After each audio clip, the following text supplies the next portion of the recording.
उधर शिवसेना ने एक बार फिर अनिल देशमुख का बचाव करते हुए कहा है कि उनके इस्तीफे की कोई जरूरत नहीं है। महाराष्ट्र में न्याय प्रक्रिया बहुत ही पारदर्शक है। मुख्यमंत्री की निगरानी भी होती है ऐसे कामों में, तो मुझे लगता है अब उसकी कोई ज़रूरत नहीं है। पहले हम इस बारे में शायद सोचते थे, लेकिन जिस प्रकार से विपक्ष इस पूरे मामले में एक गंदी राजनीति कर रहे हैं, तो हमें लगने लगा है कि इस गंदी राजनीति का शिकार हमको नहीं होना चाहिए, नहीं तो ये एक परंपरा हो जाएगी कि गलत आरोप करें और इस्तीफा लें।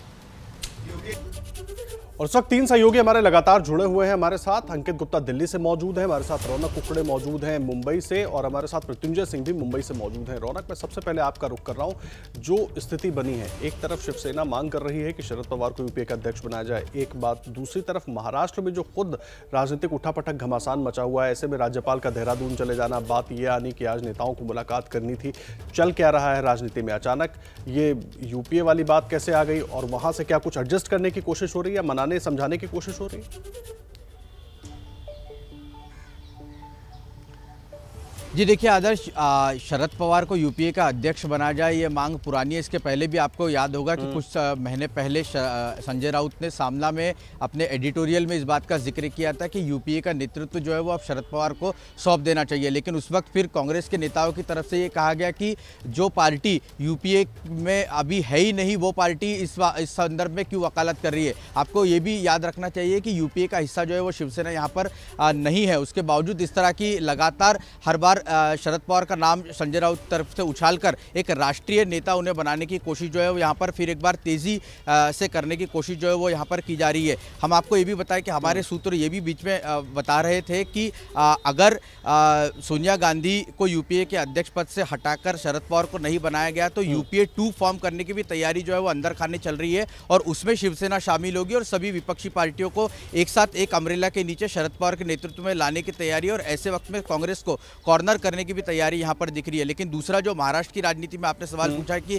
क्या कुछ चल रहा है, तो एक तरफ लगातार विपक्ष की तरफ से जिस तरह से सरकार पर हमले बोले जा रहे हैं, तो ऐसे में अनिल देशमुख के खिलाफ जो आरोप लगे उसकी इंक्वायरी कराने का मन लगभग सरकार ने बनाया, और उसके संदर्भ में ऐलान भी आज संभव है। दूसरा, रश्मि शुक्ला ने जिस तरह से फोन टैप कराए थे, तो अब रश्मि शुक्ला पर गाज गिरने की संभावना है। सरकार जो है उनके खिलाफ इंक्वायरी कर सकती है, इस तरह की भी सूत्र जानकारी दे रहे हो, क्योंकि कल की कैबिनेट में जबरदस्त इस मामले पर हंगामा हुआ है। सभी पार्टियों के डैमेज कंट्रोल की कोशिश में सरकार अपने तरीके से लगी हुई है, और जो कदम उसके लिए उठाने हैं, जिस तरह से रौनक बता रहे हैं, उसके लिए सरकार लगातार वहां पर काम कर रही है। और देखिए, मृत्युंजय भी मेरे सहयोगी जुड़े हुए हैं, और मामले को लेकर खास करके ये जो पूरा मामला खुला है इंटीरिया केस के बाद, उसमें एक के बाद एक लगातार अब अपडेट आ रहे हैं। मृत्युंजय, ताजा अपडेट क्या मिल रहा है, क्योंकि कई सारी बातें अब सामने आने लगी हैं जांच से निकलकर?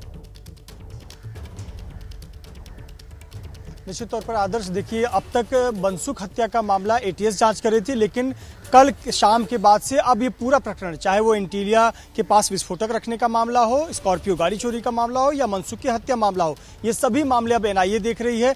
इसमें बहुत चौंकाने वाला खुलासा हुआ है। एक तो ये कि मनसुख की हत्या में जो विनायक शिंदे है, उस व्यक्ति ने सचिन वजे के कहने पर हत्या की, ये जांच एनआईए की निकलकर सामने आ रही है। और सबसे महत्वपूर्ण बात है कि उसे गावड़े बनकर फोन विनायक शिंदे ने किया था मनसुख को, और कार में हत्या करने के बाद पानी में फेंक दिया था। अब ये जांच का विषय है कि क्या गाड़ी में ही मौत हो गई थी, या इस हालत में ला दिया गया था कि वो पानी में डूबकर मर जाए, यानी मनसुख की मौत हो जाए। एक तरफ ये जांच में निकल कर आया। दूसरी तरफ आदर्श, आपको याद होगा एक पत्र जो इंटीरिया के पास जो गाड़ी थी उसमें मिला हुआ था, जिसमें टूटी फूटी इंग्लिश में मुकेश भैया, नीता भाभी, संभल जाइए, ये जो पत्र है, इसको लेकर बड़ा खुलासा हुआ। ये पत्र किसी और के दिमाग की उपज नहीं थी, ये दिमाग की उपज है सचिन वजे की। और ये जो पत्र है, इसे प्रिंट आउट निकाला गया था विनायक शिंदे के प्रिंटर से।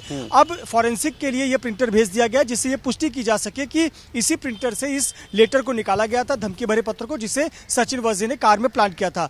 आज बड़ा महत्वपूर्ण घटनाक्रम होने वाला है। आज सचिन वजे की कस्टडी खत्म हो रही है एनआईए की, यूएपीए लगाया गया है। ऐसे पर आज फिर से एनआईए कस्टडी की मांग करेगी। आप नजर बनाकर रखिए मृत्युंजय, और नजर बनाकर रखिए, लगातार आगे भी अपडेट लेते रहेंगे। फिलहाल के लिए आपका, रौनक आपका, और अंकित, आप तीनों का बहुत बहुत धन्यवाद। न पाबंदी हो न कोई हद हो तो बस खुद बनाई सरहद हो। ये मुहिम है परतों में छिपे हर सच की तलाश की, सियासत पर रखी पैनी नजर और आंख की, खबरों की दुनिया में एक जिम्मेदार आवाज की, जुर्म और जुल्म के खिलाफ हर बेबस के लिए इंसाफ की। जब कोई हद नहीं इंसानियत के लिए जज्बात की, जब कोई हद नहीं खुशियों और ख्वाब की, तब कोई हद क्यों हो नए नजरिए और बदलाव की। तोड़ के हदों के ताले नए सपनों को पाले, बांधे सबको एक धागे, आपको रखे आगे। ABP news.